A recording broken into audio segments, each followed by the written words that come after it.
Les amis, vous l'attendez avec impatience, on va parler du résumé complet du chapitre 11. Que va-t-il se passer? En tout cas, ce que je peux vous promettre, c'est qu'il y a des dingueries en termes d'action, de développement. Un chapitre 11 qui va être l'un des meilleurs de Boruto. Two Blue Vortex, ça c'est sûr et certain.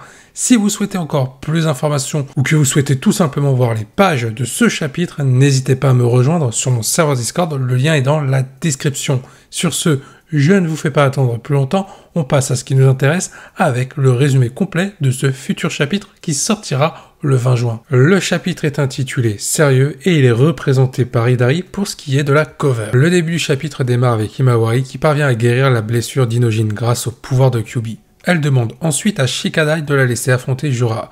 La fille de Naruto souhaite découvrir pourquoi le Shinju en a après elle. Shikadai accepte car il sait que lui et son équipe n'ont aucune chance de gagner contre Jura. Ce dernier le félicite pour sa sage décision.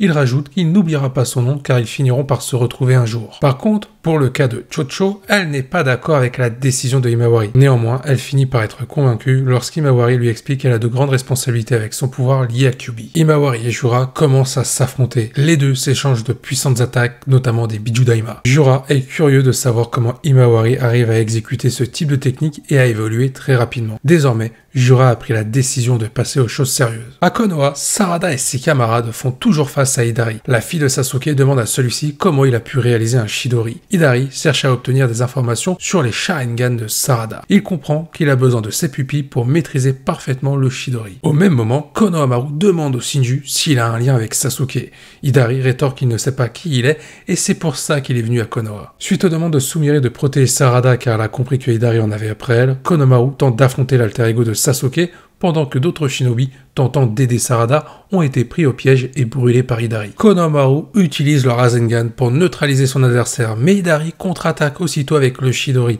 Afin de se protéger de cette attaque mortelle, Konohamaru parvient à créer la surprise en réalisant un nouveau jutsu, le Futon Rasen Tsueki. Malheureusement, Sumire n'est pas parvenu à esquiver l'une des attaques de Hidari et perd conscience. Hidari en profite pour attraper Sarada, tout comme Jura avec Himawari de leur côté. Le chapitre se poursuit avec l'affrontement entre Himawari et Jura. Le Shinju révèle être surpris par le potentiel de la jeune fille, mais elle est devenue faible. Il lui explique qu'en utilisant le pouvoir de Kyuubi, cela nécessite une importante quantité de chakra.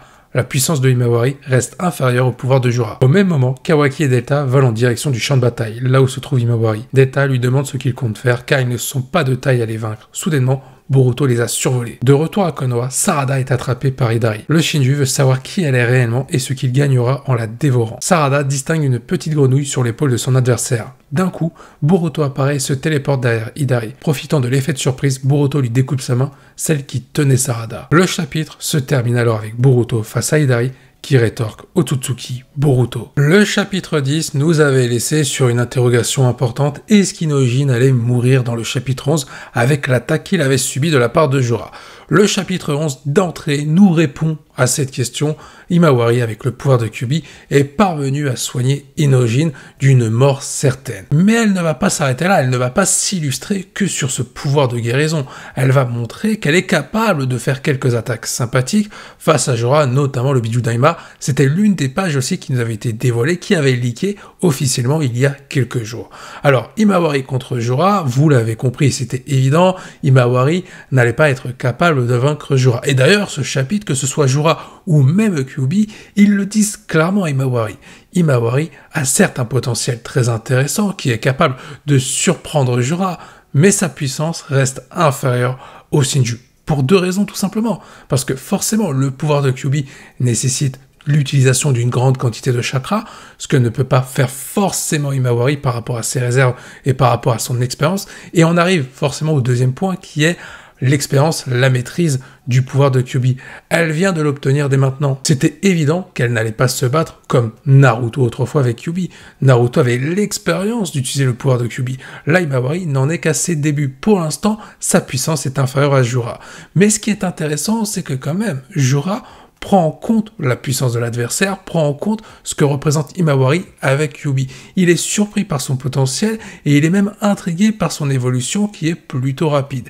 Et l'autre point que j'ai bien aimé avec Jura, c'est qu'il prend en estime le personnage de Shikadai et l'équipe 10. Il comprend que ce sont des personnages intelligents qui ne sont pas stupides, mais pourquoi ils prennent de mauvaises décisions alors que la situation est désespérée.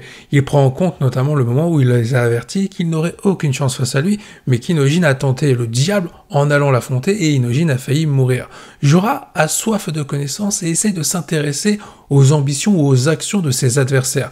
Je trouve que pour un antagoniste, parce que Jorah est le méchant de l'histoire avec les autres Shinju, je trouve qu'on a un développement qui est plutôt original. On voit un méchant qui ne veut pas forcément tuer pour tuer, il essaye de comprendre ce qui l'entoure autour de lui. Il a une soif de connaissances, il est curieux, il essaye d'apprendre en affrontant ses adversaires. Je trouve que ça fait un antagoniste intéressant et qui évolue avec les personnages qui se trouvent autour de lui et qui vont bien entendu tenter de l'affronter. Donc j'ai hâte de voir un petit peu l'évolution de ce Shinju, même si je pense qu'à un moment donné, quand il sera vaincu définitivement, on ne le reverra plus, je pense qu'il sera mort, mais c'est intéressant d'avoir un antagoniste qui prend du recul, qui analyse la situation et qui en tire des leçons. Il y a aussi un truc très intéressant avec ce personnage, on l'a vu dans les chapitres précédents, notamment dans le chapitre 9 et 10, ce personnage, il a beau prendre du recul, il dégage une certaine dangerosité avec un calme impressionnant.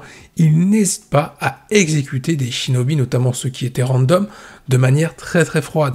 Et d'un côté, on a un personnage qui continue d'apprendre, ce qui montre encore un peu plus la menace que représente Jorah, mais aussi Hidari, sans oublier les deux autres Shinju. Au final, en plus d'avoir un bon développement, Jorah, il donne un développement intéressant aux autres personnages face à lui. Je l'ai dit, pour Shikadai et l'équipe 10, ainsi qu'Himawari. Ces personnages sont valorisés avec la présence de Jorah. Passons à l'autre opposition, qui est tout aussi intéressante. Sarada contre Hidari. Sumire comprend que Sarada est en danger parce qu'Hidari a pris pour cible la fille de Sasuke, mais qu'en plus de ça, Hidari possède les techniques de Sasuke, et même Konohamaru, qui se trouve aux côtés de Sarada et Sumire, il se pose des questions, il demande au Shinju, est-ce qu'il a un lien avec Sasuke? Est-ce que c'est Sasuke qui aurait pu l'entraîner? Évidemment que non, mais on comprend la dangerosité d'Hidari.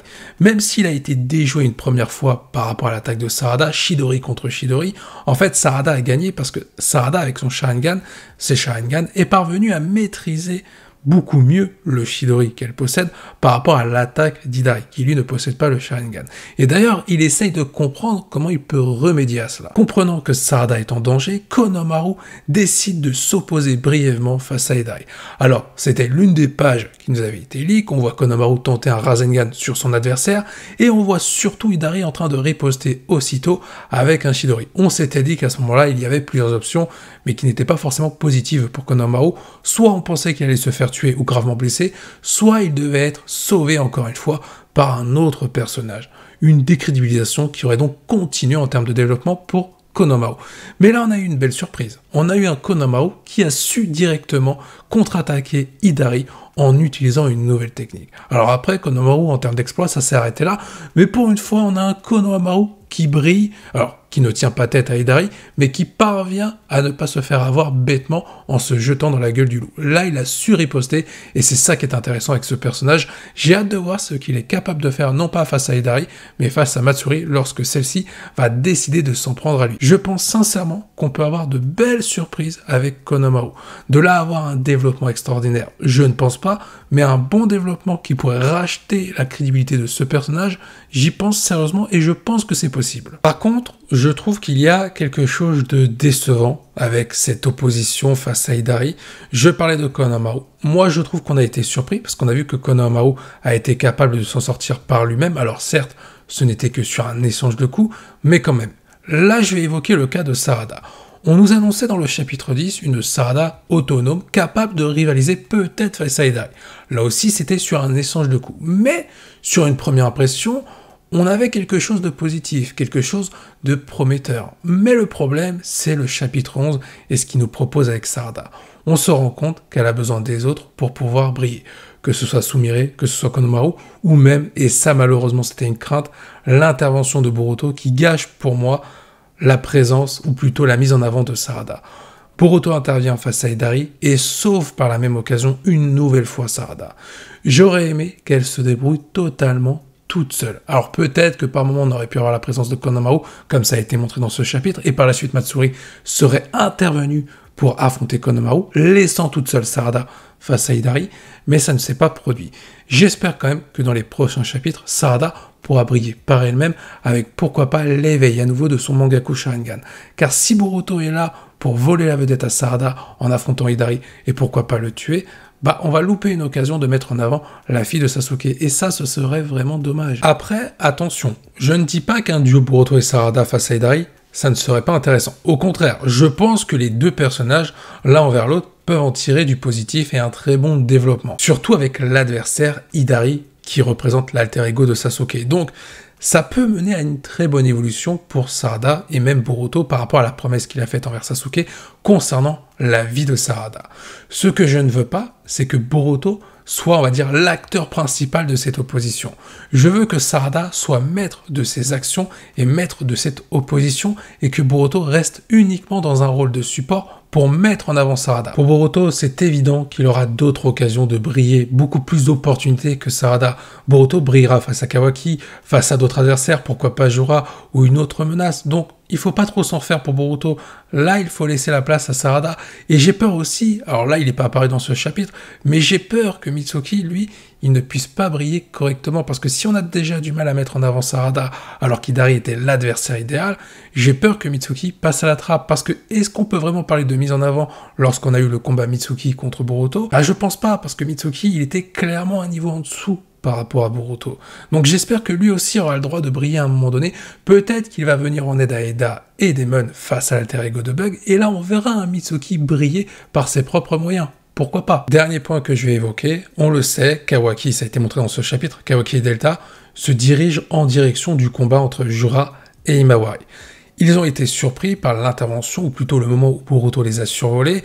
On sait que Boruto désormais se trouve du côté de Sarada et Hidari, donc je pense que Kawaki, après peut-être que je me trompe et peut-être qu'il va totalement vriller en allant à la rencontre de Boruto et l'empêcher d'intervenir pour aider Sarada face à Hidari, mais je pense quand même que Kawaki ira plutôt du côté de Jura pour aider Imawari. En tout cas, il était dans cette direction-là pour aller aider Imawari justement. Et j'imagine qu'il va laisser Boruto intervenir de l'autre côté pour protéger Konoha et protéger les autres shinobi. Donc clairement, je vois deux duos se dessiner. Sarada avec Boruto face à Hidari, Imawari avec Kawaki face à Jura. Et ça peut mener à du très bon développement. Imawari, en voyant Kawaki se battre, en voyant le comportement de Kawaki à son égard par rapport à sa joute verbale, pourrait peut-être prendre conscience que ce n'est pas réellement son frère, que c'est plutôt Boruto. Au final, Kawaki, en prenant une bonne décision, cette fois-ci, pourrait tout simplement se faire trahir lui-même par rapport au mensonge qu'il a créé avec l'omnipotence d'Eda. Car son comportement n'est pas celui de Boruto. Même s'il fait une bonne action en aidant Imawari face à Jura, il ne peut pas tout masquer, il ne peut pas déformer la totale vérité. Et ça, Imawari pourrait s'en rendre compte. Mais la vraie question aussi qu'il faut se poser, c'est est-ce que un duo Imawari Kawaki face à Jura, est-ce que c'est crédible et est-ce que c'est assez puissant pour vaincre cet adversaire? On l'a vu, Kawaki a été one-shoté par Jura, et Imawari, ça a été confirmé dans ce chapitre, est plus faible que Jura. Mais est-ce que l'alliance des deux pourrait suffire pour vaincre Jura? Je pense sincèrement que l'union des deux peut parvenir à défaire Jura. Est-ce que ce sera une défaite totale pour Jura, ou une défaite qui l'amènera à fuir et peut-être retrouver Hidari pour cette fois-ci s'allier à lui et affronter les autres shinobi? Pourquoi pas? Mais je pense qu'un duo face à Jura, ça peut être très intéressant à voir. Sur ce, il est temps pour moi de vous quitter. N'hésitez pas à me donner votre avis en commentaire par rapport à ce que vous avez pensé de ce chapitre 11. Je vous dis à la prochaine, portez-vous bien, et n'oubliez pas que la volonté du KT soit avec vous. J'espère que tu as apprécié cette vidéo. N'hésite pas à liker pour me soutenir et à t'abonner pour ne rien manquer sur ma chaîne YouTube.